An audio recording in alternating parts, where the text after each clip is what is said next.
شروع کرتا ہوں اللہ کے نام سے جو دلوں کے راز خوب جانتا ہے۔ فرعون کی خادمہ کا سبق اندوز اور حیرت انگیز واقعہ۔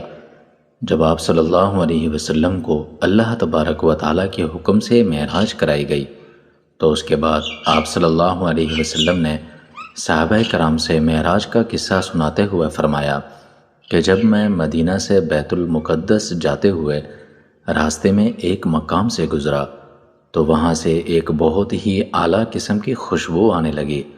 وہ خوشبو اتنی اعلیٰ تھی کہ ایسی خوشبو میں نے پہلے کبھی نہیں سونگھی تھی۔ میں نے حضرت جبرائیل علیہ السلام سے پوچھا کہ یہ خوشبو کہاں سے آ رہی ہے؟ تو جبرائیل امین علیہ السلام نے فرمایا کہ یہ فرعون کی بیٹی کی خادمہ کی قبر سے آ رہی ہے۔ پھر حضرت جبرائیل علیہ السلام نے اس خادمہ کا قصہ سناتے ہوئے فرمایا کہ اس خادمہ کا نام نشاطہ تھا اور وہ فرعون کی بیٹی کی خادمہ تھی اور وہ خفیہ طور پر اسلام لا چکی تھی۔ وہ فرعون کی بیٹی کے بالوں میں کنگھی کیا کرتی تھی۔ ایک دن حسب عادت وہ کنگھی کر رہی تھی کہ اس کے ہاتھ سے کنگھی چھوٹ کر نیچے گر گئی اور وہ کنگھی اٹھانے کے لیے جھکی تو غیر ارادی طور پر اس کے منہ سے لفظ بسم اللہ نکل گیا۔ جب فرعون کی بیٹی نے یہ لفظ سنا تو اس نے کہا کہ یہ تو نے کیا کہا؟ تیرا رب تو میرا باپ یعنی فرعون ہے اور تو نے یہ کس کا نام لے دیا؟ اس پر نشاطہ نے کہا کہ میرا رب فرعون نہیں بلکہ میرا رب وہ ہے جس نے مجھے اور تجھے حتیٰ کہ فرعون کو بھی اسی نے پیدا کیا اور وہی سب کو روزی دیتا ہے۔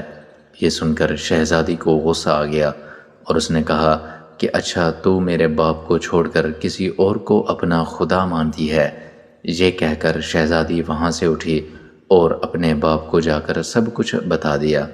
یہ سن کر فرعون بہت ہی سخت غضبناک ہوا اور اسی وقت اس خادمہ کے اپنے بھرے ہوئے دربار میں بلوا لیا۔ پھر فرعون نے نشاطہ سے کہا کہ بتا تو میرے علاوہ کسی اور کو اپنا خدا مانتی ہے؟ نشاطہ نے کہا ہاں، میں تجھے اپنا خدا نہیں مانتی بلکہ میں اس اللہ کو خدا مانتی ہوں جس نے تجھے یہ زندگی دی اور وہ یہ زندگی لینے پر بھی قادر ہے۔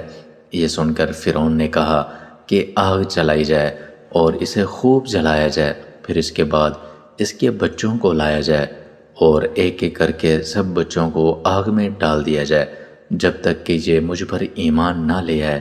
چنانچہ نشاطہ کی بیٹیوں کو لایا گیا اور سب سے بڑی بیٹی کو اس کی آنکھوں کے سامنے اس آگ میں ڈال دیا گیا۔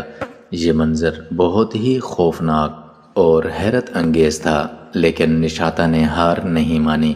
اس کے بعد پھر دوسری بیٹی کو بھی اسی طرح آگ میں ڈال دیا گیا لیکن پھر نشاطہ اپنے ایمان سے نہیں پھری۔ اس کے بعد فرعون نے حکم دیا کہ جو بچی ابھی اس کا دودھ پیتی ہے اس کو بھی لے آؤ اور آگ میں ڈال دو۔ چنانچہ ایسا ہی کیا گیا۔ دودھ پیتی بچی کو اس کی ماں سے چھین کر آگ میں ڈال دیا گیا۔